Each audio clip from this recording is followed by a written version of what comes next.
ডাঙৰীয়াৰ যি মন কী বাত অনুষ্ঠান আছিলে এই মন কী বাত অনুষ্ঠানতো আমি ভেদুৱাদী গড়মাৰী যি ৱাৰ্ড আছিলে সেই ৱাৰ্ডত সন্মানীয় পঞ্চায়তৰ প্ৰতিনিধিসকল বৰ্ডৰ কাৰ্যকৰ্তাসকলৰ লগত তাতে শ্ৰৱণ কৰিছিলোঁ।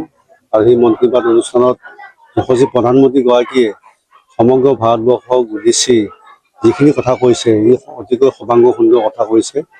যিখিনি কথাৰ জৰিয়তে ডিজিটেল ইণ্ডিয়াৰ পৰা আদি কৰি লোকেল ফৰ ভোকেল এই সকলোবিলাক দিশ সামৰি আমাৰ দৰিদ্ৰ জনসাধাৰণৰ উদ্দেশ্যি তেখেতে যিখিনি কথা অৱতাৰণা কৰিছে অতিকৈ সুন্দৰ কথা কৈছে। গতিকে আজি এই অনুষ্ঠান ভাগত মই নিজে উপস্থিত আছিলোঁ ভেদুৱাদী গড়মাৰী বৌঠত।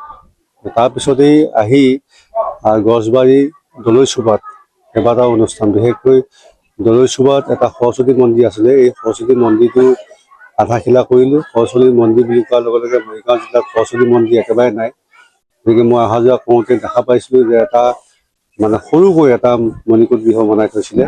গতিকে ৰাইজক মই অৱগত কৰিছোঁ যে সৰস্বতী মণিকূট ভাগ বনাই দিয়াৰ কাৰণে ব্যৱস্থা গ্ৰহণ কৰিম। এনেকৈ আজি প্ৰায় দলৈচুবা আৰু আমাৰ ৰজাগাঁও এই এলেকাটো আহি আধাশিলা অনুষ্ঠান আৰম্ভ কৰিলোঁ তিৱা সাহিত্য পৰিষদৰ আবণ্টিত পুঁজিৰ জৰিয়তে।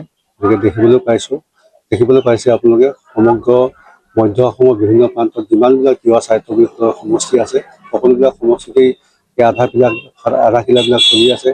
মই সকলো ঠাইলৈ যাব পৰা নাই, সকলো ঠাইতে মই আমন্ত্ৰণ লাভ কৰিছোঁ। সন্মানীয় কাৰ্যবাহী সদস্যসকলক মই দায়িত্ব অৰ্পণ কৰিছোঁ। যিহেতুকে ইলেকশ্যন সমাগত, গতিকে ইলেকশ্যন সমাগত প্ৰাক মুহূৰ্তত আমি আধাশিলাবিলাক কৰি কামবিলাক সুচাৰুৰূপে পৰিচালনা কৰিবৰ কাৰণে সন্মানীয় ইএম আৰু আমাৰ যি সদস্য আছে সকলোকে মই দায়িত্ব অৰ্পণ কৰিছোঁ। লগতে যিসকল দায়িত্বশীল ব্যক্তিয়ে দায়িত্ব লাভ কৰিছে কাম কাজ কৰাৰ ক্ষেত্ৰত তেখেতসকলকো মই সুচাৰুৰূপে কামখিনি সমাধান কৰিবৰ কাৰণে মোৰ ফালৰ পৰা পৰামৰ্শ আগবঢ়াইছোঁ। গতিকে এনেকৈ আমি তিৱা সাহিত্য পৰিষদৰ জৰিয়তে বিভিন্ন এলেকাত আমাৰ তিৱা সাহিত্য পৰিষদৰ বিভিন্ন এলেকাত যিবিলাক আধৰুৱা অনুষ্ঠান প্ৰতিষ্ঠান আছে এইবিলাক কৰিবৰ কাৰণে প্ৰয়াস কৰিছোঁ।